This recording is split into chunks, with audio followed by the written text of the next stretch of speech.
Writing.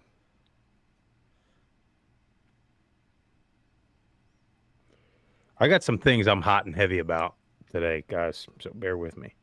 Yeah. Yeah, dude. I'm a little upset too, to be honest. I've come to the realization that like in this past year has been like the most fun I've had in my lifetime being a Dolphins and Heat fan, but also I've had like the worst sick to my stomach games of my entire life this year too. And last night was one of them. I selfishly want the Titans to have a good draft pick. The So the worst part about it was I was getting smoked in fantasy by Spencer, down by like 30 points with Tua, Derrick Henry, and Mostert. And so I was down by 30 with like 5 minutes in that game. both And running then backs had two Henry touchdowns scored each. twice, and Yeah. then Mostert. So I came all the way back, and then all I needed was Tua to engineer like Oh no. some form of a drive, Oh, and I would have no. won. But Tua just looked like no. honestly, it was like watching sausage being made. It was a horrifying experience. Oh, what was that? We're like watching sausage being made. It's just a horrifying experience. That's might be one of my favorite sound bites of all time. Like, Hey, Poji's making power moves, dude. He stole Tim Brewster from Prime Time. He's Prime again. Time's losing a lot of people, though. The people are saying that he's crushing the portal, but I mean, it's not how year one went. Let's see here. Yeah, dude. But that business last night was. Oh, it was better than my Yeah, 3-0 offensive showdown, Raiders and Vikings. Yeah, dude. I mean, it was like. Honestly, I was sitting there thinking, Tua. It's like he's like Jimmy Butler. Like when they're on, like they look like all time like greats. But every once in a while, they have that one game, and you're just like, dude, does this guy even care about basketball, or does this guy even like? I mean, I know Tua, like he's got like 4 backup O linemen in right now, and then Tyreek Hill got hurt. It doesn't help that Tyreek was hurt his ankle. Tyreek gets hurt on the first 2. The first defensive series, Xavier Howard gets hurt. First offensive series, Tyreek Hill gets hurt. Waddle gets hurt. I mean, it was like, but still don't give up a 2-touchdown lead with 2.5 minutes to the Tennessee Titans and a quarterback that puts mayonnaise in his coffee and eats banana peels. You don't do that. Joe Judkins, how are you, sir? Jay Perry, what's going on, man? Good to see you in Lynchburg as well. Anybody who is viewing the start of this stream on Twitter or Facebook, hop over to YouTube. Have a great live chat every episode we do this. A lot of good folks in there. America, go to the YouTube. America, go to the YouTube right now. Where's that guy been? He kind of fell off the face of the earth, huh, Bernie? Uncle Bernie? Hadn't heard too much from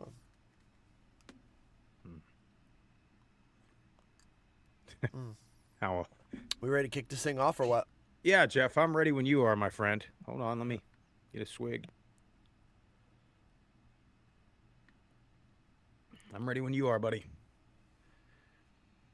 Good evening, happy Tuesday, and welcome into the world's greatest Group of 5 football podcast of all time.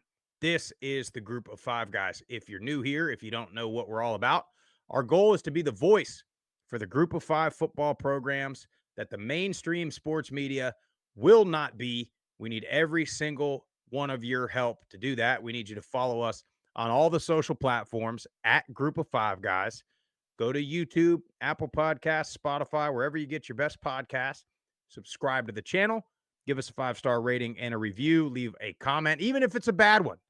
Need the comments, need the reviews. Most importantly, tell your family and friends all about us.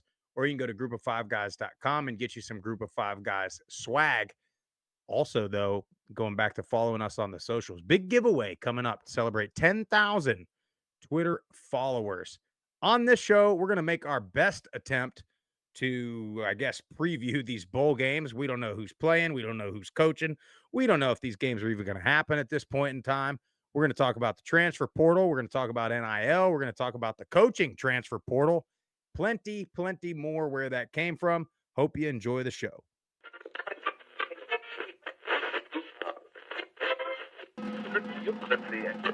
Have you had it from somebody born and raised in Lafayette, Louisiana, at a tailgate? Doubt it. Lee Corso is a guy who had a retirement party 10 years ago, and yet he still won't leave the office. Projected getting drafted between the first and third round. Like, that's incredible. The wide receivers are absolutely stacked for the group of 5. I said Michael Pratt has got to show up and play, and boy did he. 394 yards, 4 touchdowns, 48 rushing yards on the ground, and another touchdown. I really appreciate you do for the group of 5 programs, and I think it's great. I think we should get more of this, but you guys are on the forefront of this. And so I'm thankful for this. I'm glad that you're talking about the group of 5 because I think they get overlooked. But it's a ton of fun to watch a guy go to the NFL from a Nevada or a Colorado State or a Middle Tennessee or an App State, and fans follow that kid. I appreciate what you guys do, truthfully, covering the group of 5. Y'all said it earlier, but the Sun Belt to me is college football.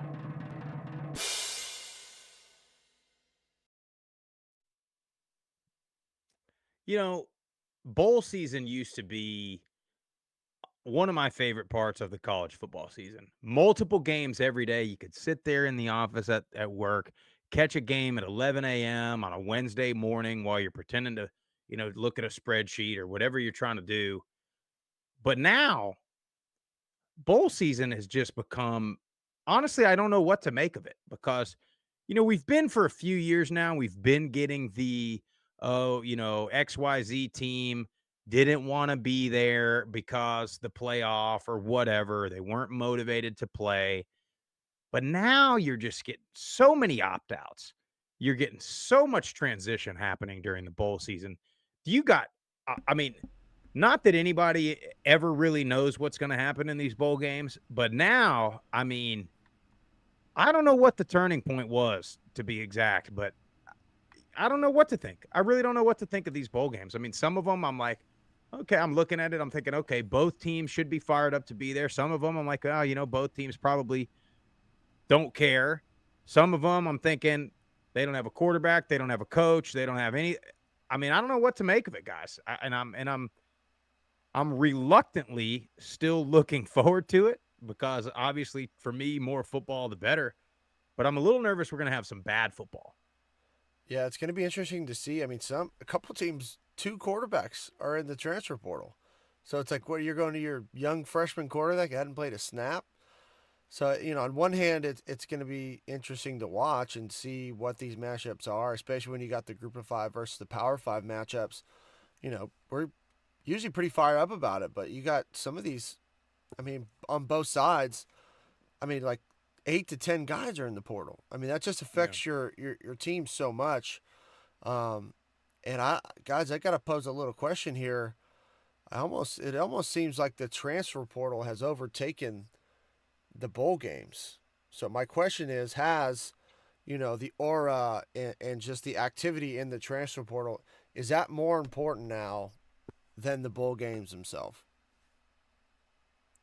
I think it has turned to be that way, yes. And it almost seems like now you have this bad combination of the college football playoff, and then now next year you're going to 12 teams. So now these other bowl games are going to almost be even more like teams aren't going to be teams are obviously wanting to play in these, but there's just not going to, seems like you're just going to have more guys enter the transfer portal. And it's almost turning into almost like an audition for the upcoming season. And it's almost turned into essentially like a end of fall, scrimmage before you go into the, before you take a break and then you start spring practice. That's kind of what, with this new era of the expanded playoff plus the transfer portal, it's almost kind of leaning towards almost just like a fall scrimmage type deal. Yeah, I was going to say that's a great point too, because I was going to say too, it's like I'm a little excited, and I'm sure fans are a little excited to see. Hey, let's see this freshman quarterback for the first time. Let's see these guys that we haven't seen all year. But at the same time, you're right, Jeff. Like, that is what matters. And it doesn't matter before these bowl games where this was an opportunity to prove yourself, right?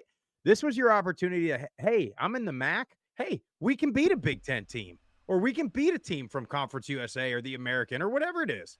And now it's like the end result of these games, you can almost put an asterisk next to it because, again, half the roster's missing, half the coaching staff is different, and it's, it's unfortunate, man, to me. But I will say this, Jeff, I have a solution to, I think that it would solve 75% or more of the issues that we have in college football. And it is a very simple solution. I'll give you the solution, and then I'll give you the things that I think it would help solve and why. Solution is get rid of the December early signing day. Get rid of it and keep it at the February, whatever it is, the second Wednesday in February, because this December signing day, it only started in, I think, 2017. This is a relatively new deal. But now what you have is these coaches and these administrations are so quick to hire a coach, so they got to fire their coach first because they got to make sure they got their coach in place before this first signing day. And then you got to open the transfer portal because these coaches got to figure out, okay, what kind of players do we need to sign out of high school, out of JUCO, to flip this roster around? So they got to get guys from the portal.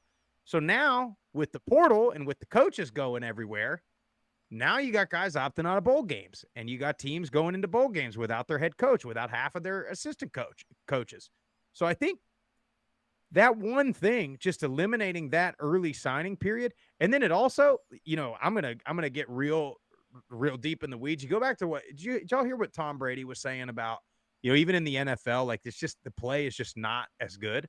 Well, could be because you have guys skipping entire seasons, leaving high school early now to enroll early in college, opting out of games, transferring from school to school to school, from system to system to system to system, and never truly getting a chance to develop.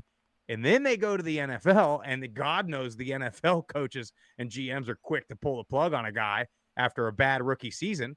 So it's like we're just not giving anybody time to build a roster, develop a roster, build a culture, build a coaching staff, all because we're in such a hurry to rush and sign the best 5 stars because 24/7 Sports says, these are the best guys. And I just think, I don't know, maybe I'm way off on that, but I think eliminating that early signing period would fix a lot of the complaints that a lot of us have.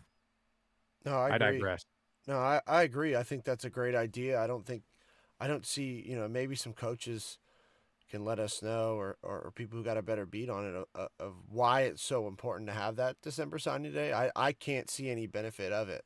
I only see a ton of negatives. So I think that'd be a great idea. And you got to restore, a little bit of importance, I feel like, in these bowl games. Create some, other than the monetary incentives for the school. I mean, the kids, you get some pretty awesome, gifts. I mean, at least we used to when we would go to a bowl game. I don't know what the gifts are looking like these days. Maybe they started skimping out on some of these things, but Probably that was always like a big thing for us. Budget cutting. Yeah, well, and inflation. The economy is really roaring these days, but I was told it was good. I saw on CNN today. They told me that everything was great. Wages were up, unemployment was down. Everything's great. It's from what I was told on the news, Jeff. Yeah, CNN, MSNBC, all those guys. Things are going really, really well. But no, I think the bowl games are awesome, and the fans love it. I know I personally love watching it. Like you said, especially those midweek games. I have them on at the shop, playing them throughout the day in the deli. And Joe Judkins had a good point in the live chat. How the hell do you bet on these games? I was just going to bring that up. It's impossible because you don't, And Jeff, they've mainstreamed sports gambling now. We are all in. ESPN is all in on sports betting. So now you've got to. So to me, you would think that now that ESPN, they're the worldwide leader, right? Now that they're involved in this gambling process, they got to figure out a way, because people are going to quit betting on these games. if they're just impossible to figure out, or at least the professionals and the big money gamblers. But that's a great point. I don't know, man. You said something. It used to be if you were Ohio State, and I'll go back to, I'll say BCS had it better than we've got it now, because if you were an Ohio State or a Michigan or a Penn State, it meant something to play in the Rose Bowl, even if it wasn't the national championship game. Or if you were, as a growing up a Miami fan, if Miami was in the Orange Bowl, national championship or not, great season, huge game. Now, they're already talking about it. Georgia and Florida State, they want to boycott the game because they're playing in the Sugar Bowl or Peach Bowl or whatever it is. It's like, man, like, I don't know. And I think, Tip, you brought up a good point earlier about the expanded playoff. You're still going to have the same problem. Now, solution number 2, go to 16. Let every conference champion have a chance. I think that would help. And then truthfully, you could probably eliminate some of these bowl games, or because the sponsors could go sponsor the playoff game versus, instead of having whatever the RNL Carriers New Orleans Bowl, it might be the RNL Carriers whatever quarterfinal. Yeah. Whatever it is. Well, here's a good point too. John Butler in the live chat goes, great example is my JMU team. Our first bowl game in program history, 4 coaches left, but hey, Indiana can recruit. That's a very good point. Well, and you know what the other thing is too, especially for a team like JMU or a team like any of these teams that were in the New Year's mix this year, Liberty, SMU, Tulane, James Madison, Troy, whatever, Toledo, like the drop off for them from a bowl perspective is Fiesta Bowl, New Year's 6 against a top 10 blue blood program, or the New Mexico Bowl. And no offense to the New Mexico Bowl. Matter of fact, that's going to be one of the better games in my opinion. Yeah. But it's like, if you're, we like to talk trash about these Power 5 teams that always say they didn't want to be there or whatever. But like, to a degree, like, there's something to that. If you're one game away, or if you're for JMU, if you're a waiver away from playing, in one of the biggest games of the year, and then your consolation prize is, the Myrtle Beach Bowl or the Armed Forces Bowl, it's kind of is a downer. Just is. But yeah, even more so with these coaches. And then, you got like the Willie Fritz rumor happened. I remember because we were in Lynchburg Friday. We were sitting there and the tweets started coming. It wasn't anybody. It wasn't really Pete Thamel or any of the big reporters yet. But the rumors started swirling. Willie Fritz to Houston, Willie Fritz to Houston. And we were talking about it. We were sitting there setting up our stage. And like, did y'all see this? Willie Fritz to Houston, maybe. And then so like, if you're Tulane, how do you get ready for, how do you pay attention to Willie Fritz when he comes to talk to the team in the hotel before the walkthrough? Or if you're Willie Fritz, how do you go talk to your team after your previous conversation was probably a contract negotiation at another school? And so it just, so now the bowl games are getting diminished. Now the conference championships are getting diminished. I mean, I don't know. You already got this committee that's picking the playoffs based on paper. So we might as well just never play. We might as well put together a roster and do a simulation on NCAA 24 on EA Sports and just call it. Just hand somebody a trophy. We might as well never play again. Yeah, and that backdoor kind of recruiting deal is just really starting to piss me off too. Like, there are kids that are loyal to a school and that want to stay and want to play in the bowl game, and you're just ripping players to the school you're jumping to, like Willie Fritz in Houston for that matter. And then if you're John Summerall coming in, like, that's Bush League, man. Like, if these kids want to bounce, fine, but you shouldn't be like actively recruiting. If you're still in the building, be like, hey, we got to go to Houston. Like, that's 100%. That's Bush League. And then you get the opposite. John Summerall goes in, and it could be coach talk. I don't think it is, just because we kind of know Summerall, but he goes, if you're at Troy, you finish the work that we started. if you call me or you text me about coming to Tulane before the season is done, I will not help you. I will not talk to you. And that is, I mean, Tulane couldn't have got a better hire to replace Fritz, and I think he's going to be better than Fritz. I think they upgraded. I think they upgraded the same way that Liberty upgraded from Freeze to Chadwell. And it's not necessarily that Fritz or Freeze are bad coaches, but it's just you've got guys that, again, maybe not, are more bought in to the program that they're at, and that they want to build something there. But yeah, dude, you mentioned it with the Tulane Houston deal. So it was Corey Platt. So he entered the portal on December 9th and was committed to Houston on December 9th. And he tweeted at the defensive coordinator, Coach Wood, who was supposedly going to coach the bowl game for Tulane, but has already agreed to be on Willie Fritz's staff. So this guy is in meeting rooms daily with a player at Tulane and clearly actively recruiting him to Houston. That's insane to me. And what's crazy too is Coach Wood was at Troy before with Summerall. So it's just I don't like it at all, dude. I hate it actually. But so in portal news, so Talon Green, Boise State, committed to Arkansas, which is interesting because KJ Jefferson, Arkansas's current QB1, said he's staying. So now Talon Green's going to walk into a QB battle again, and it seems like he just found his spot as QB1 in Boise. Well, what I don't understand is, and I have no idea what kind of NIL deal he was offered or what that situation is, right? But there is no way that unless Arkansas, I mean, maybe they do, maybe their NIL collective just has money like that, and they got boosts, and they're like, hey, we're going to give you $100,000 up front cash. Doesn't matter if you're going to start or play or not. I find that hard to believe. What probably was like, hey, we're going to give you $100,000. He's going to get rolled in at Arkansas. He's going to get maybe 5 or 10 up front. He doesn't win that job. He's not getting the rest of that money. They're not going to waste NIL money on a backup player. So I just, and I could be wrong. Maybe he got all his money up front. Who knows? But we just say it over and over and over again. I hope you kids that are going into the portal know exactly what you're getting yourself into. I'm not saying don't bet on yourself.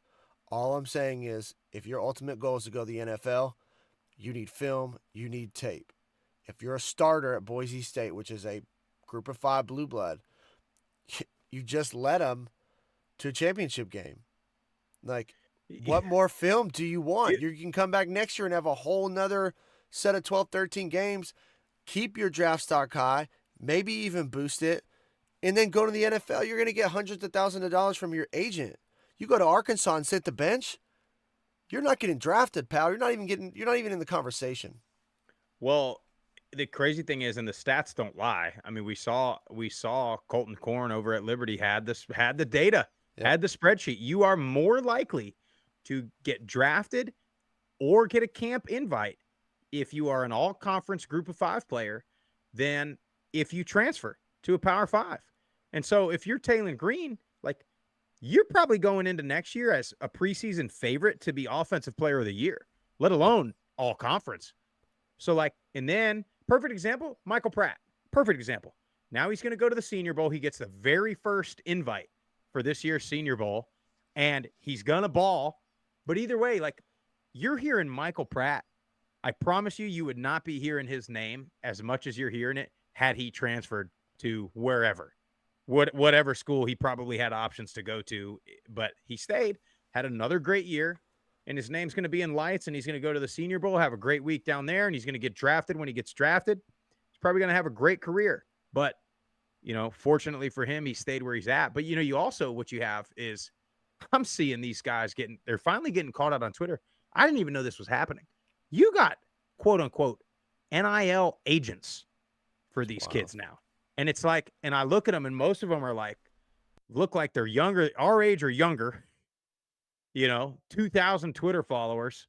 No disrespect. That doesn't necessarily mean anything, but no affiliation to any sports agency or brand that you've heard of.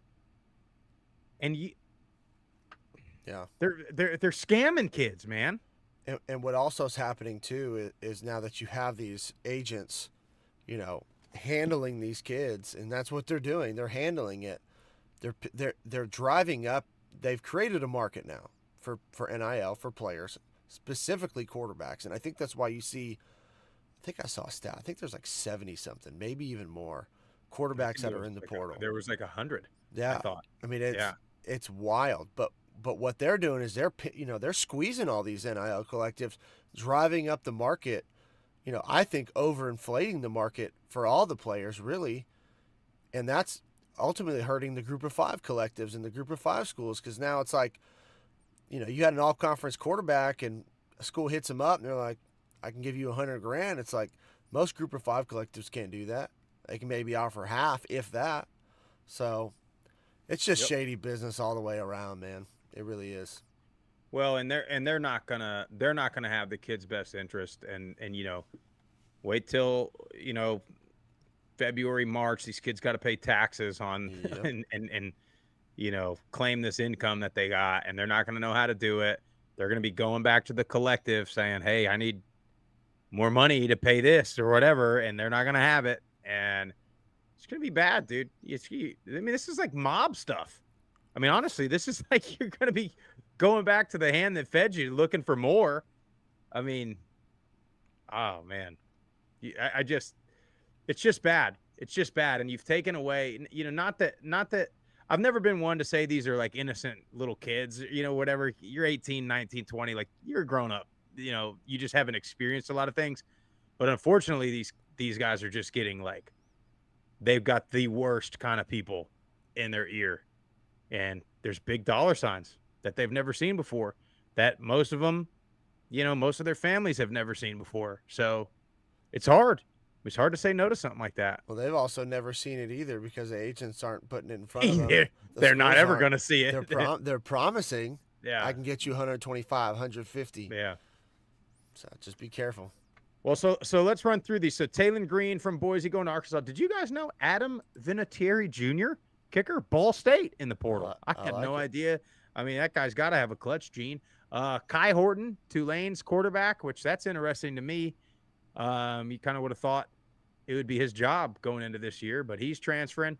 And then the big one that, raised all the flags was Corey Platt, already committed to Houston. I know there's a bunch more. Grayson McCall's in the portal. I saw UCF. I think I saw Wake Forest was an option for him. So it's going to be a lot. DeQuan Finn is in the portal. I've seen a lot of Power Fives with his name. So interesting. I said this, I think a week ago, or I think it was right after the Mountain West Championship game. Mayava, their quarterback, hops in the portal. He's currently not listed. So I'm hoping, and he had a picture with the head coach there the other day. I'm hoping he hopped back out of the portal. I think he should stay. He's got a nice spot at UNLV. Barry Odom's doing a hell of a job in his first year. I think they're going to continue to grow. But yeah, you see a ton of, Curtis Warwick's in the portal. There's a bunch of people in the portal. UNLV's got to have some NIL money. That whole, you got to see the facilities. It's all from Fertitta, right? Fertitta that owns like the Rockets and big casino money. They got endless money. You'd think if they want a football power in their backyard, they got a chance. They got the money to do it. Devin Grant's another big name out of Buffalo. Their safety, he is a stud. He's in the portal. There's a couple Buffalo defenders, and that was the strength of their team that's in the portal. So it's bedlam everywhere, man. Hope these coaches are ready to try and fill some of these holes. Yeah, well, speaking of coaches, so obviously Fritz goes to Houston, so screw him, right? He's out of the Group of Five. We don't care about him. John Summerall, who, like you said earlier, Jeff, I feel like we know the guy. We've had him on the pod a couple times. We've got him back on. Got to talk with him a few times, just out, outside on the field, or I got to see him down at the beach the one time. Hate it for Troy. Love it for Tulane, dude, because they've got, again, this is a guy that we know. Like, I promise you, he was getting phone calls from SEC schools not only this year, but probably last year after one season at Troy. So you know that if Tulane was able to pull him over there, and I know Tulane's got money too now. It's a medical school. They got, when we were down there, they got that Millionaires Row right behind the stadium. So they got money running around down in New Orleans. But you got to know Summerall believes that and he said it, he believes that they can make the playoff and he believes that they can win at Tulane. Unfortunately, I think that he probably didn't think they could do that at Troy, which sucks because I think they were pretty damn close to doing it at Troy. But, he's got a couple guys transferring, but I saw he's got Patrick Jenkins said run it back. Let me tell you something. You put if I'm just picturing, I'm just looking at Troy's defense the last couple years, and then I'm just replacing any of their interior guys. I know TJ Jackson's a dog, but he missed a bunch of time this year. But you replace anybody on that interior with Patrick Jenkins, I mean, my God, we might be talking about a single-digit points per game kind of defense. So he's got a heck of a piece. I'm interested to see what coaches he brings, if any. I'm sure he will end up getting transfers from Troy. So, he's got a great young running back in Mekhi Hughes, but I don't know. Does Kamani think about going down to New Orleans? It's just Yeah. Yeah. We're not going to go there. We're not going to speculate on. No, this is all just Hughes in a Vidal backfield. Good God. Yeah, that would be wild. But so we'll see what Troy does. I mean, I think Troy's going to have a lot of good options because that's a Group of 5 destination job. I mean, talk about a community that backs you, an administration that backs you. You got the facilities, just approved $10 million indoor. You got a pretty damn good roster sitting there as is. So, I just wonder if they'll go outside the program. I think there's going to be a lot of guys on staff that are capable of it. I mean, we all not wanted, but we all speculated Joe Craddock because he's a middle alum for the middle job. And I don't know, I don't know who he talked to, if he talked to anybody, anything. I'm speculating, but if he wants to be a head coach, I mean, I'm certainly he'll put in for the Troy one. There's a lot. I saw a couple articles. I saw Matt Moore, who, we played for at middle for a year. Yeah. Interested in that job. Bunch of people. So they'll have a good showing. We talked about Derek Mason at middle, Bronco Mendenhall official at New Mexico, and then Scotty Walden officially at UTEP. I'm not sure what else I feel like there was somebody else that got we replaced ran through over the weekend. New Mexico. We talked about that last week. Yeah. Anyway, but a couple of them are making their hires, making their staff hires. I got to bring it up, Jeff. I'm really sorry. Sorry to do it. Okay. And this is from a Middle Tennessee alum. I say this from a good place. I actually think the Derek Mason hire, I think it's good. I don't think it was the grand slam that it potentially could have been, but I think it's a decent hire. And I think what they're doing right now with promoting him and trying to sell season tickets and, having them at basketball games and having them at parades, I think that's the right thing to do. I do. My concern is, where's all this been? And don't tell me that Stock didn't do these things, because I know for a fact that Stock did all kinds of stuff in that community, whether it be reading to kids or doing the special needs camps every single year, Special Olympics every single year. And maybe I'm missing it because I'm a little bit, I'm still a little bit upset about the way I feel like he was done. But I can't remember seeing the president of the university tweeting about those things. I can't remember. And it's just bothering me because I'm seeing people on Twitter that are like, how refreshing to see this. And it's like, man, you're really, really underestimating how much Rick Stockstill did in that community. And that's what's pissing me off, because he's getting challenged for stuff that he didn't do. And again, like what they're doing at middle right now is the right thing. Like they're promoting, he was wearing some little vest and somebody said they wanted one and they already got it in stores. And I'm thinking, like, this is great.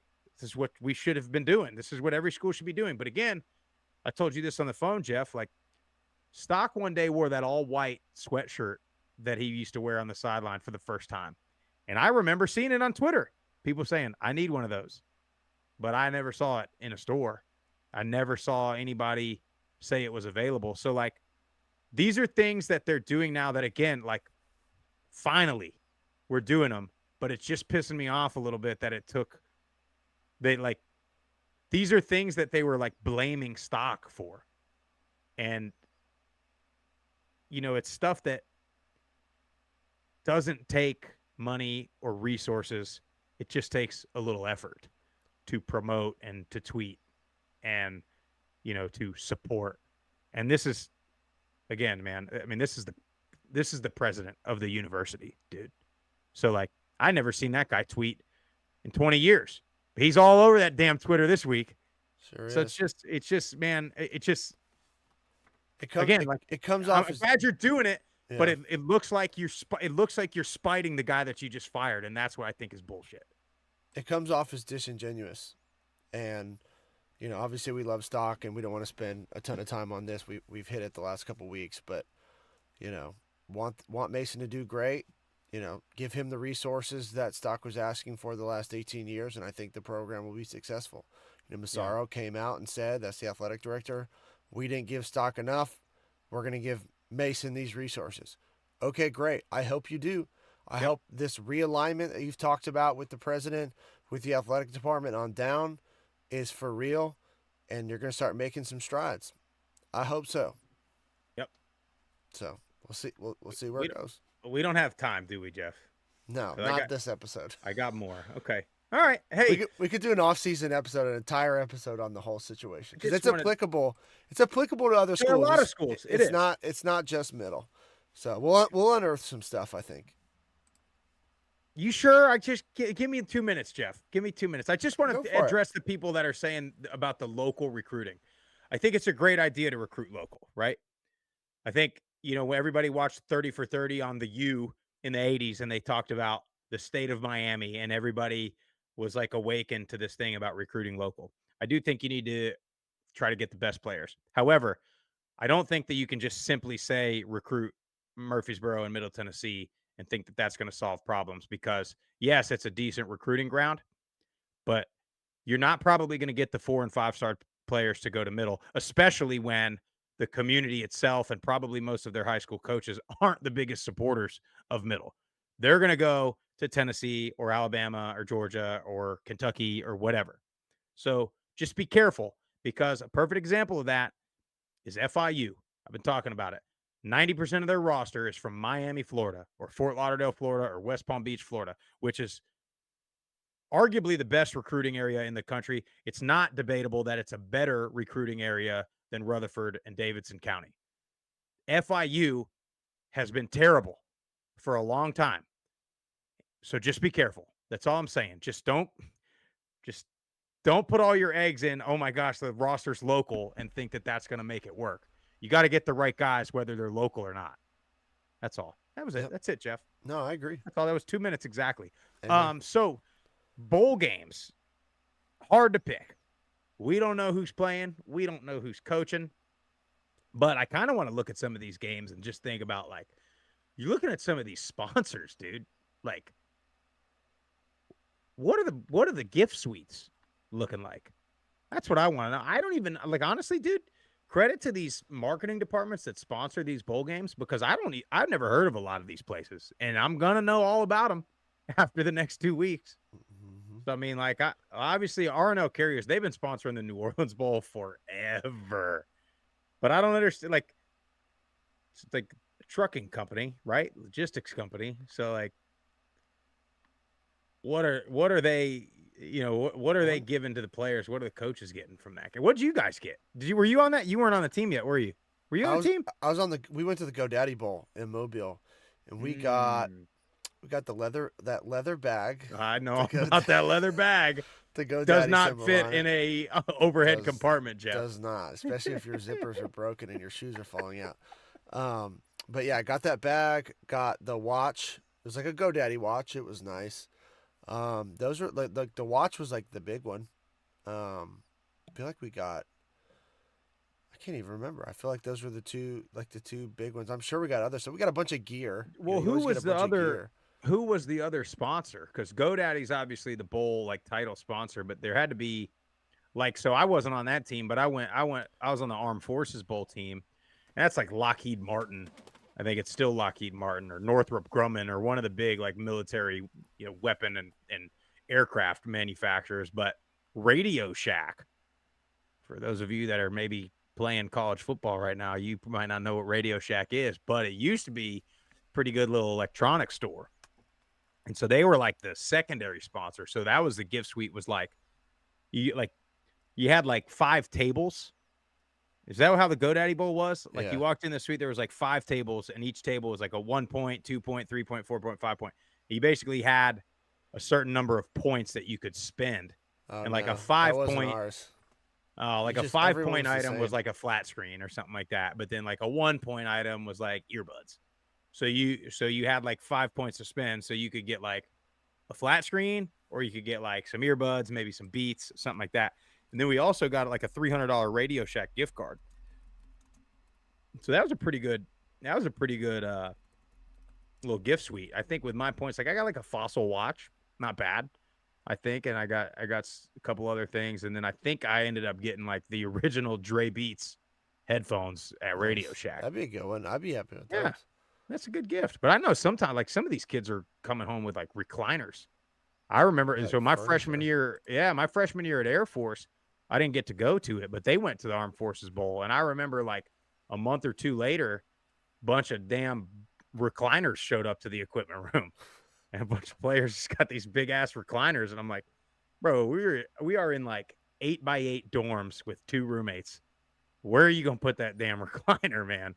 But I'm sure they get cool stuff. I mean, I'm looking at these. What do y'all think? Like what is Starco sponsoring the LA Bowl? That was the Jimmy Kimmel LA Bowl last year, which I don't get that either. But what is the Starco? Are you looking that up, Tip? I'm trying to. And I'm looking at some of these. Scooter's Coffee. Have y'all had Scooter's Coffee? It's a good spot. I like Scooter's Coffee. It's a good road trip, a quick drive-through spot. So Starco Brands LA Bowl, hosted by Gronk. So I guess Gronk is the host of that bowl. That's kind of cool. Yeah, that's pretty cool. But is he got to be involved with the Starco brand? It probably is. But that's what I'm trying to figure out. Like, what do these companies do? Because if it's a cool company, like, like if you get a Best Buy sponsor or one of those, like that's when you're going to get good stuff. Yeah. Like you're going to get good gifts. But anyway, I mean, I'm looking at, like Miami and App State and the avocados from Mexico Cure Bowl. I mean, I love some good guac. They just got guac on tap. Like, here you go. Well, I promise you, like this week, like they're probably getting there around now, yesterday or today. I bet you there's going to be a big play on them eating guac. Like they'll probably have like a chips and guac eating contest between 2 linemen or something like that. I bet you that'll happen. Those are fun though, man. Bowl games are fun. Like I only got to go to the one, but it's kind of a cool deal. Like the whole, like the whole town kind of, I don't want to say it shuts down, but like you kind of feel like you're the only people there. Well, it depends what bowl, Sprouse. Yeah, well, because if you go to the Montgomery Bowl, the Chameleon Bowl, they don't even know the bowl's even going on. Yeah, that had to be a tough one for the players. They probably were trying to go out and just nothing to do. I'm sure nobody out and about. But like Fort Worth for the Armed Forces Bowl was like, we're in one hotel, Navy's in the other hotel, and then like every night there's some sort of event, and they bring both teams together, and then you're pretty much free to do what you want until curfew or whatever. And it's like you'd go out and it'd be half, the middle team, half the Navy team in the bar or whatever. And it's like their families are there. It's a kind of weird, but it's just a cool. We had a great time down in Mobile at the GoDaddy Bowl, just hitting up all the little local pubs. It was a great time. But did you find any local jam bands Tip might like in Mobile? Did not see any local jam bands. That's coming up. Man. Tip. That's coming up. Senior Bowl is. week I is know. coming up. So we Can't need to wait. start doing your research now, which, by the way, I've already looked up. We need to stay at probably the Renaissance Hotel, which is probably where they'll have all the Senior Bowl stuff. I'll admit it, that was another hotel that I failed. Although that hotel wasn't bad. I mean, it was just a bad location. It was just a poor decision on my part. But yeah, have you already started researching, Tip? Casting Crowns. Is Casting Crowns? Casting Crows? What do they sing? What are you talking about? Counting Crows? No. Senior Bowl concert. It was Nelly last year, and we missed it because Jeff was too hungover. He didn't want to go. Sometimes that happens, boys. When you get 2 for 1 tequila, things go down too easy. Anyway, I do got a question on these. Some of these bowl games. All right. So the Myrtle Beach Bowls, Georgia Southern versus Ohio, right? Georgia Southern's 3.5 point favorites. I like that, and I actually like it a lot more now. I looked into some of these teams. For Ohio, Curtis Rourke, O'Shawn Allison, Say Bangura, and like 7 other players are in the portal for Ohio. How are they? Counting Crows. Sorry, No, you're good. Jeff. Counting Crows. Counting Crows, yeah. What do they sing? Give us a little. Yeah, I'm pretty sure they sing that Mr. Jones song. I'm looking it up right now. Mr. Jones. Yeah. I don't know what that is. Anything I know. Nailed it. Yeah, Mr. Jones, Counting Crows. That's a classic. Nice call. Great song. Good job, Tip. I'm not in tune with that kind of music. I haven't. But anyway, so I'm so sorry, Jeff. 90s alternative, man. It's great music. Sorry, Jeff. It is good stuff. No, I was just saying, like, Georgia Southern 3.5 point favorites, and Ohio's got their entire starting offensive team, which was not great during, especially that second half of the season, and like 10 other guys in the portal. Like, I'm hammering Georgia Southern, but then Georgia Southern didn't finish the season very well. Yeah. So I don't. Well, and you got to think for Georgia Southern, like Davis Brin is looking to have a bounce back game. However, that Ohio defense is pretty damn good. Yeah, well, some of their defensive guys are in the portal too. So it's like you just don't know. I think the Jacksonville State game and Louisiana game, I think that has the potential to be a really good game. I do too. I think that's kind of a prove it game for both teams. Yeah, I think. And then it's a funny stat: 0 players in the portal for Jacksonville State. Wow. Isn't that weird? Jacksonville State, a team that Rich Rodriguez, after they lost to Liberty, was talking about how they have no money, and they're staying. I mean, it's weird. It's just, isn't it weird? Like some schools, it seems like everybody's in the portal, and then other schools just keep it all together. Also, shout out Jacksonville State. If I'm not mistaken, they led the conference in attendance. They did. Conference USA. I saw that. Shout out, man. They did that. What a hell of an inaugural season. Yeah. Good for them. Yeah, I mean they didn't create the buzz that James Madison did in their first year, but I imagine James Madison was up there in attendance. Obviously, they won a ton of games. So Jacksonville State with a pretty similar showing in Conference USA, and kind of saying, hey, look, like, it's not just Liberty in this conference. So good for them. That Miami and App State game, I think that's got potential to be a good game. Couple guys. Miami has been like the opposite of getting in the portal. It seemed like everybody wants to come back for Miami. And then App State, like Aguilar's coming back. Made a couple guys. Noel's in the portal. The two biggest guys are Nate Noel and Deshaun Davis, who was a receiver. He was like the fourth. They had another They had another receiver. The guy, matter of fact, I think it's the guy that fumbled against Coastal. Can't remember his name. There's so many. It's so hard to keep track of this. But then the one guy that did go into the portal from Miami is Avion Smith, their quarterback. So I think, from everything I've read, Henry Hessen will get the start. Attended Avon High School, threw for 2,500 yards and 31 touchdowns his senior year. Don't really have any. I would say numbers on this kid, but go out there and sling it, dude. take the under on that game, whatever it is. Because Miami's that defense score, though. Yeah, that defense is stout, man. Yeah. That Miami defense is good. It's pretty good. I didn't look at what the over under was on that. New Mexico State, Fresno State. That's an interesting one. Pavia's got to be out, right? I mean, he's still hurt. I don't know. Let me look that up.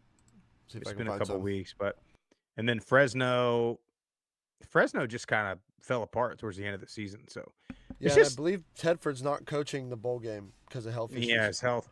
Well, it's just the other thing that's difficult about these two, especially as we get into next week. Like a lot of these teams haven't played in several weeks now, so that's something to look at too. The bowl games can be a lot of rust. I mean, you're even going to get to the playoff, and you're supposedly your 4 best teams, and like they're not going to be on the way that they would be on if they played last week. So, I think that's kind of an issue too. Jerry Kill said he is cautiously optimistic that Pavia can play in the bowl game. So we'll see. Hope he does. He's fun to watch. So then, who's going to play quarterback for Boise then? Boise, I think I got it versus UCLA in the Star Co-Brands LA Bowl. If I am not mistaken, it is freshman quarterback C.J. Tiller is expected to start against UCLA. So again, like you get kind of like a preview, kind of like what Tip said, almost like a fall, I guess not spring game, but a fall game. Get these guys in live action in a ball game. I hope these kids do well. I hope they go out there and ball out. Yeah. Well, and that's the thing too with the portal, dude. This is another reason why, to go back to Tom Brady's point, like now you hardly even can get spring games or spring practice in because half the team is in the portal. So you're just doing whatever you can to keep guys healthy. If he can be productive and not turn the ball over, UCLA, they did have the second-ranked defense in the Pac-12 this year, but they have 7 guys in the portal, including their starting quarterback. So I assume he's not playing. They played a couple quarterbacks this year, the Bruins did, but I mean, Boise State's retaining a lot of guys. I know Green's gone. That's a big question mark, but their defense was playing really well down the stretch, so who knows? Yeah. I don't know what to pick. Like I'd stay away from that one on betting purposes. Stay away from all of these. I mean, here's what we need to do with betting. Now, if you see something with one team or the other, an advantage that you like, then obviously pick that team. But you can see a lot through just the first few series, just with the old eye test.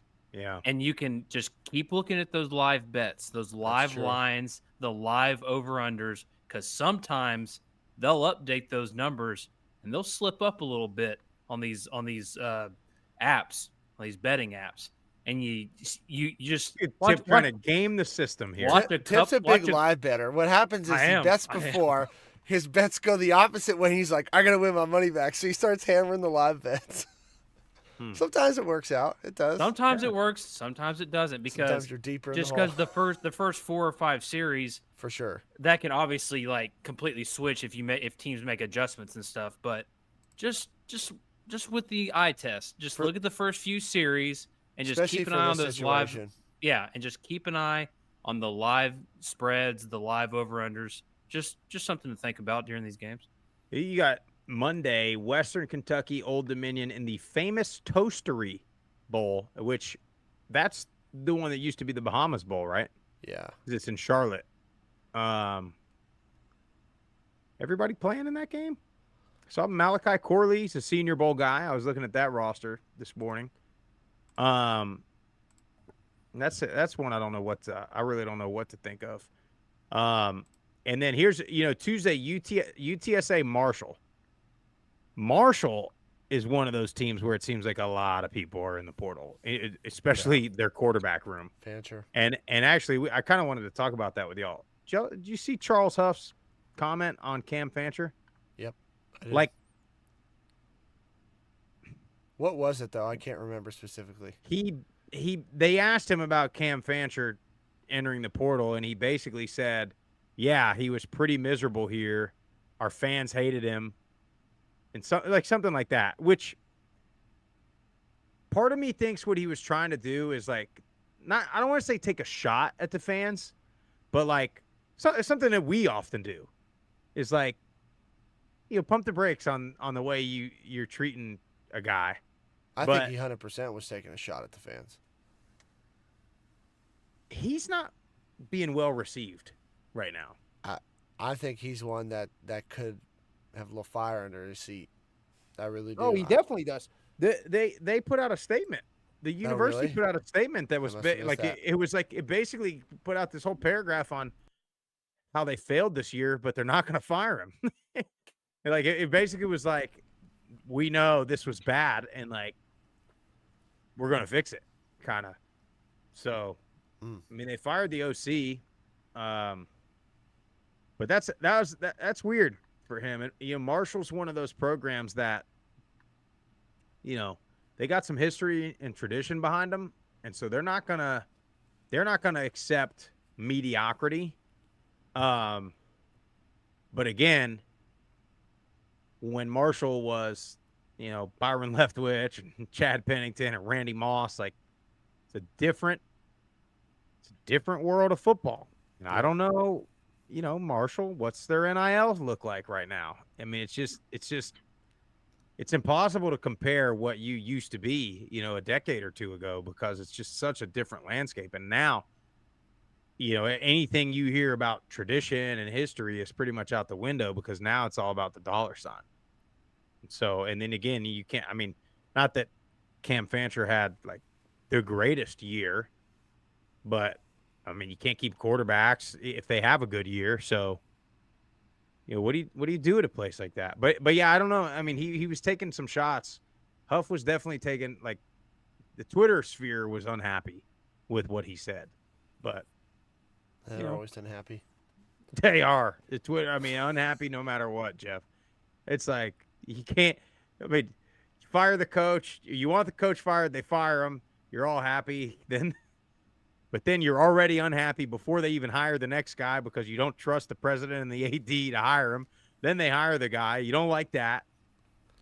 Or the Twitter rumors start going of these head coaches like going to visit this school and stuff, and then all of a sudden the fans on Twitter start arguing about, or dislike they don't want to hire the guy who's rumored to be the next head coach, and it's and then they shoot it down. Stops. I mean, you have, well, I mean, perfect example, and we might be having a completely different conversation, but if the Texas A&M, Colt leaders wouldn't have went crazy about Mark Stoops, we might be talking about John Summerall to Kentucky at this point in time.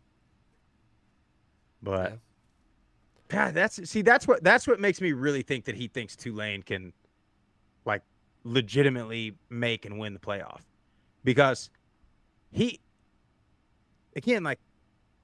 was going to get calls from the SEC, like, if he wasn't getting them already. So unless he plans on staying at Tulane, like, that's my question mark here, is like, is he going to leave Tulane after a year or two? No, I think he's going to hang around for a little while. But who knows? Money talks. You got Courtney Gaucher over there at Tulane. I can guarantee you Courtney Gaucher was in that meeting room wheeling and dealing on that John Summerall deal. Guarantee it. Absolutely. Guarantee it. Then I texted him when the rumors, he didn't text me back. I said, Courtney, are y'all really going to steal John Summerall? No response. So because I don't have the insight. I should have taken that as they're absolutely gonna. That's what I'm learning from the journalism world. That's what happens, right, Jeff? If they don't respond, it's like, yeah, it's gonna happen. Yeah. Well, Sprouse, a game I'm actually looking forward to. Your South Florida Bulls are taking on Syracuse. I think this is an opportunity where you have a Group of 5 win. I do too. Over a Power 5, and Byron Brown should play as much as I can understand. You got the 10th ranked offense in the ACC going against the 3rd ranked offense in the American. So we'll see which offense is better.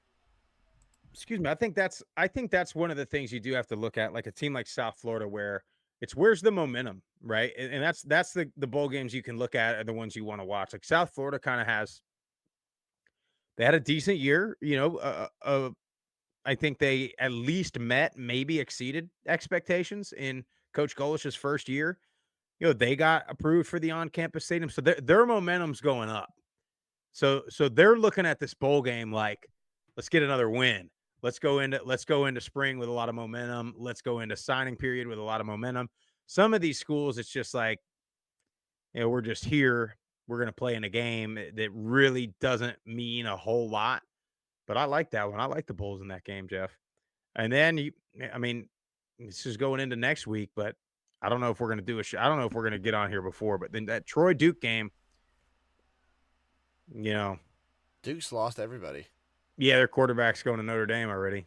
Yeah, and their leading edge rusher's going as well, and there's a ton of other guys in the portal. I want to see Troy just smash them. I want to see Troy just absolutely crush Duke. I think they got. I think Troy defensively will keep them in any game, and Duke, without their quarterback, without their coach, I think Troy is going to have a pretty good showing of fans too. It's in Birmingham, relatively easy drive for them. Honestly, if this game wasn't, what is it, the day before Christmas or the day before the day before, I'd have loved to go to that. Yeah, it's on the 23rd. I would have loved to go up there to Birmingham. Protective Stadium's a nice stadium. That's going to be a really cool spot for a bowl game, by the way. So if you're a Duke or a Troy fan, like you haven't been up there, if you're staying at one of those hotels right by Protective Stadium, like there's some decent restaurant bar scene. The issue I think they're going to have is those places are really only open like and busy right before a football game. So I'm curious how the whole week is going to be. But on Saturday or on Friday, like when everybody's in town, like there's a cool little rooftop Mexican place up there. I think there's a Mug Shots, a little sports bar there. There's a couple good places there.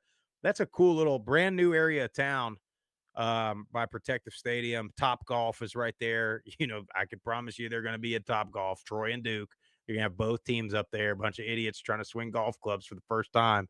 You'd be at Top Golf Birmingham. But no, that's a good little spot. So if you're a fan, definitely try to stay. I think it's a Sheridan is the hotel that's right by the stadium. I imagine at least one of the teams will be there, but that's a good one. Arkansas State, NIU. This is one where I look at Arkansas State kind of on that a lot of momentum to finish out the season, hoping to get another win under their belt. NIU, kind of a disappointing season. So that's where I like Ark State in a game like that a lot. I agree. Now they are in the Camellia Bowl, so dude, James Madison Air Force. Like I'm looking forward to this game. If you told me a month ago when they're both 8-0, I would have been like, if we're getting James Madison Air Force in a bowl game, it's going to be unbelievable. But now Air Force has lost 4 in a row. James Madison, here's your consolation, right? You got into a bowl game, but you had that App State loss, so you're not in the New Year's game.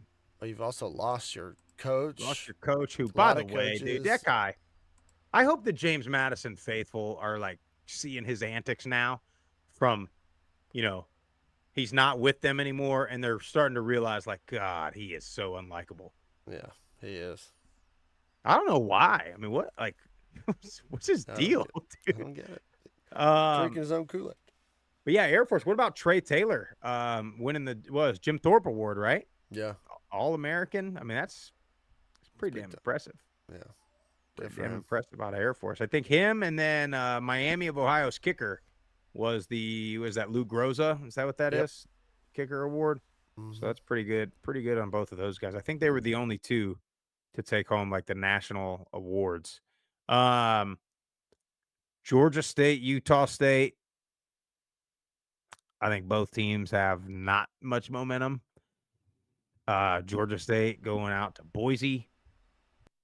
Utah State probably gonna roll in that one. Just my thought, and I don't know. I haven't looked at this, but I kind of feel like Georgia State's gonna have a bunch of guys in the portal. I haven't really looked, but I don't know. How about this spread on South Alabama, Eastern Michigan? Though that's a little weird. I am wearing the South sweatshirt today, but 16 in a bowl game. It's a lot. Where is that bowl? 68 Ventures Bowl. What? I don't even know what that is. What's 68 Ventures? Is that a like financial? It's in Mobile, Alabama. Oh, that's the GoDaddy Bowl. Yeah, used to be the GoDaddy Bowl. Oh, well then. So home game for South. Yeah, and it's probably at South, huh? It's not at Lad Peebles anymore. No. Well, 16 maybe. But Eastern Michigan kind of, like, to me, this is like the other way. Like South Alabama kind of had a disappointing year. I mean, they had hopes of being in the New Orleans Bowl or winning the Sun Belt. So, I don't know about that. Yeah, I don't know about the 16. But... And then Coastal and San Jose State, Hawaii. I think San Jose State's going to be ready to go in that. Coastal in the last couple of years has not been very good, like post the last week of the season. You also got a long travel, and Corderos has a little bit of a homecoming game there, so I think he's going to want to show out. Yeah. Well, do y'all even want to talk about, like, let's just hit him real quick. Bowling Green, Minnesota, Quick Lane Bowl. That's your one that used to be a huge game. Like, that used to be your MAC chance to play against the Big Ten. I mean, it still is. Yeah. But it's a Tuesday, middle of the day. Yeah. Idea. You got Athen. I'm not even going to pronounce this right. Kalakamanis, the starting quarterback for Minnesota, is in the portal. 7 other guys are in the portal. I think Bowling Green's got a shot. I think Cole Kramer should get the start for Minnesota. We'll see. He's had a little bit of experience. He is a senior, so he's been around for a little while, but Bowling Green may have a shot. Yeah, Texas State Rice, Surf Pro, First Responders Bowl. That game's in Dallas or Fort Worth or something like that. Over under in that game, 60.5. A lot of points. A lot of points going to be scored in that game. Yeah. That's one, Texas State, again, like, overachieved. Like, looking to have another win. Kansas, UNLV. I think that's a lot of points to give to Kansas right there. And then this Tulane deal, the only thing I worry about with Tulane, I would have told you Tulane would crush Virginia Tech if it wasn't for this coaching situation, because I don't like how they got their damn D coordinator coaching there, but also going to Houston and recruiting these guys or whatever they're doing.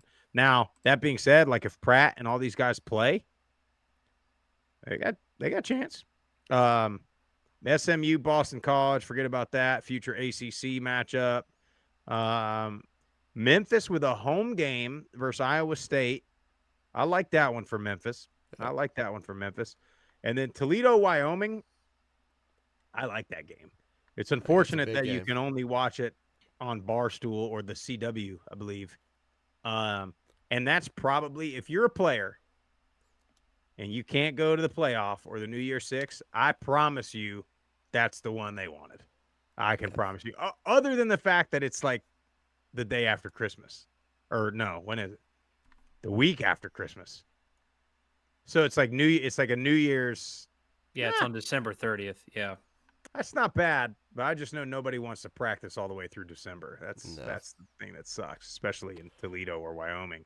And I don't know what this means, but Taquan Finn posted a highlight reel of himself at Toledo, and it said the caption was "Let's rock it." I don't know if that means he's staying at Toledo. I haven't seen anything official, but just throwing that out there. We're gonna definitely do another show or two before Liberty and Oregon, so we'll definitely talk about we'll get in depth on that one, I think, later. Well, that's the one where that game matters. I don't care what anybody at Oregon tries to say. 18.5 points early line. So, hey, man, it's already come down a point. I like it. Ooh, well, we got voicemails, Jeff. Yeah, we got 3 voicemails. Keep it short and sweet this week. Appreciate you guys calling in. Check in with us, especially in the offseason with the transfer portal stuff, coaching situations.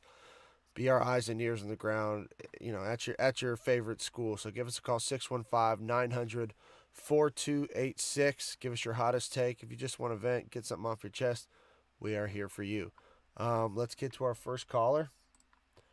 We're going to start with Josh Bevel. Group of 5 guys, not much for me here. But Georgia Southern playing Ohio Saturday morning in the Myrtle Beach Bowl. You know, I think we're going to win. Hopefully we win. You know, Ohio's, they have had a lot of guys leave. So, you know, hopefully we pull this one out and finish this year with 7-6 record. But really, last thing I got, y'all please come to the Cole Swindell concert to benefit the NIL Collective. Would love to see y'all there come springtime, whenever that occurs. And hail Southern, go Eagles. Oh, and Matt Sprouse, thank you for coming on, Water Hose Drinkers. I really appreciate it, man. You're the man. Thank you for all you do and all the Group of 5 guys do. And listen to Water Hose Drinkers podcast on YouTube and Spotify. Thank you. I think Georgia Southern wins. I think they cover the 3.5 too. That's my pick for that game. I can't believe you said that when we're talking about a potential Cole Swindell concert, Statesboro, Georgia. Well, that's you know, coming. John, I tweeted. I was the one that tweeted at him. Yeah. Where's it at, though? Eagle Creek is like a damn, you know, Eagle Creek is not like a real creek. It's like I mean, I don't know if they have a venue called Eagle Creek. Maybe it's just out there. Maybe it's in the stadium. Fraternity Road. They have a fraternity road called Eagle Creek down there in the borough. Dude, Eagle Creek is like a drainage. It's like a drain. It really is. I mean, they like get baptized in it and stuff sometimes. But also, they asked me. You know what they asked me on that podcast? Right off the rip, they asked me, Sprouse, what's your third favorite cereal? And I panicked. I didn't have one. I had a top 2 only. I was watching you. I did it. I panicked. 1 and 2 for me, Captain Crunch, Cinnamon Toast Crunch. Easy. 1, 2. But then I was like, dude, I don't have a third. But then I went to Publix the next day, and I realized my 100% Apple Jacks. It's my number 3. Not bad. But what about you guys? Captain Crunch, huh? Dude, it just cuts the roof of your mouth too much. I don't know. That was way down. You don't let it soak in the milk. You gotta let it. You try and pour it in milk, and you just start jamming it down. You gotta let it sit for a minute. I don't have time for all that. Look, if we want a bowl of cereal, let's get it in the milk for a little bit. But then, I mean, we got to eat. We got to go. We got to make what moves. what kind of cereal do you eat, Tip? I don't eat cereal. Well, more of an oatmeal, eggs. So back in the day, what was that? The Reese's. Reese's Puffs. Reese's Puffs. Yeah, These aren't bad. It's not bad. Okay. These days, big on the chocolate Magic Spoon protein cereal. Magic Spoon's good, really dude. I'm more stuff. of like honey bunches of oat type cereal. I like honey bunches of oat. Special K with strawberries is magical too. That's all the Special K ones are good. That's what I told them on their Chocolate Delight is good. Yeah. But that's not a real top 3 for me. But dude, the problem with Magic Spoon, Jeff, is they make you think it's kind of healthy. So I'll eat the whole box. No questions asked. The chocolate one's good. The Fruit Loop one is good. If you're substituting, it's like that's like my dessert. So like I just use that for my not bad. High protein. Big time. Yeah. All right, let's get to our next one. Our boy Jim Cowart. Group of 5 guys, what's going on? Jim Cowart calling you on my commute from work to home this time. Sorry I haven't called in a couple weeks. Hope you fellas doing well. Been listening. Sounds like you've been doing great with the 10,000 followers, man. Congratulations on that. Happy for you. Proud for you. Hard work pays off, fellas. Let's get you to 20,000. But anyway, I know I only got 3 minutes, so I'm just going to say got a tough task this weekend. Got Ohio coming down to Myrtle Beach. Georgia Southern making the trip up. Hopefully it'll be a good game. Not sure how we're going to look. I'm hoping that we finish the season out strong. I know we had a rough November, but like I've been saying it all season, you know, we're still in the rebuild, and depth will kill you, or lack thereof, towards the end of the year. But anyway, man, just looking forward to the game, Hope everybody tunes in. Wish all the Group of 5 teams good luck in their bowls. Hope they all win, except for Ohio. But anyway, y'all have a good one, and have a great holiday if I don't talk to you. Appreciate it, Jim. Should be a good matchup. I really Should think it's going to be a good 10K. game. 10K though. We do got to get to 20K. I know. Need your help. The next 15K is the next milestone. 20K. It looks like after Eagle Creek is a brewing company. That could be where it's at. I like it. But does it look like a place that could host like Cole Swindell is not some big slouch? You know what I mean? Like, especially there, everyone. Stand by. All right. Search that up. We're gonna play our last voicemail real quick. Get back to us with that answer tip. Last one, Joe Judkins. Group of 5 guys. Joe Judkins here from the Florida Emerald Coast. Gloomy days here, boys, on the coast. It rained all weekend. Then came in the 40-degree weather, damp, wet, cold-ass weather. John Summerall goes to the Big Easy. I didn't know if I was even going to call this week or not, but I finished all that bottle of Buffalo Trace last night, got up this morning, and you know what? The damn sun came up. And I was looking down at the green side of the grass, so I decided I'd give you a call. You ever been happy for one side and sad for all the others? I know as competitors, you guys know what I'm talking about. I'm just fucking empty right now. Suffice to say, it was a sad, sad day in Mudville of Pike County, Alabama this weekend. I know Troy did everything they could do to keep him. Everything. When you're offered $50,000 a week, how do you turn that down? How? Even if you're offered $28,000 to stay, you don't turn it down, I don't turn it down, nobody any of us knows turns that down. I just got to learn to hate the game and not the player.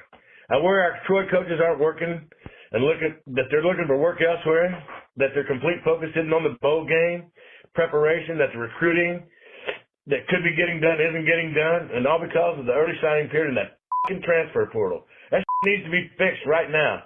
I don't know the answer, but this jumping in while you got games to play, your teammates, your brothers, is straight bullshit. Especially if you got NIL money all year. If you got paid, you best have your ass to the work center. On that sled, bench press, line of scrimmage, or we're going to take back our damn money. Now, to the Trojan Nation and to all the Sun Belt, we've been here before. We're about to hire our 5th coach in the past 9 years. 3 were outstanding. The other was hired by an athletic director that would leave less than 2 weeks after the hire. It was a disaster, and we had to ride that chip and dip to the bottom of the shit pile. But Brent Jones is on this, and he's good at it. And I think he knows and recognizes what talent is as a coach and what fits in Troy, and I'm confident of that. So, anyway, good luck this weekend in Sun Belt teams. Whip that Coosa, Mac, and AAC ass this weekend. I mean, I want some ass whip now. Thank you, Group of 5 guys, for what you do. You now bring your message to over 10,000 folks, man. Congratulations on that. New challenge, though. 15,000 by Easter, the end of spring practice. Sound like a plan to me. I hope everyone has a fantastic and magical holiday, y'all. Merry Christmas, every one of you. God bless and be safe. Appreciate you, Joe. Spot on. Everything he said, man. Sharp. He's right. Brent Jones is sharp. I think he's doing his due diligence. He's on it, man. He's talking to not just people in his circle. He's consulting from what I've gathered. Former players, former lettermen. He's doing it right. Good for him. Good for him, man. That's it. Take us home, Sprouse. That's all we got for you, ladies and gentlemen. We'll probably be here next week. Yeah, I think so. We'll probably be here next week, and then we'll take probably the week of Christmas off, and then catch you one more time before Liberty game. Yeah, I think we'll get it all. We'll get it all figured out. Check us on the Twitters. We'll tell you what's going on. But we do need your help. Joe brought it up. We got to get 15,000 followers by Easter. So we need more followers. So if all 10,000 of y'all would just, tell a friend, then if half of them followed, we'd be at 15K. So that's what we need. We need you to follow us on all the social platforms at Group of 5 Guys. Subscribe to the YouTube channel. Subscribe to Spotify, Apple Podcasts. That's probably just as important, if not more important, than the social medias. And then you can go to group of 5guys.com and get you some Group of 5 Guys swag. Be on the lookout The rest of this week, we're going to figure out how we're going to do a giveaway of a hoodie or a hat or something. We appreciate your support. Thank you for watching. Thank you for listening. Group of 5 guys, out of here.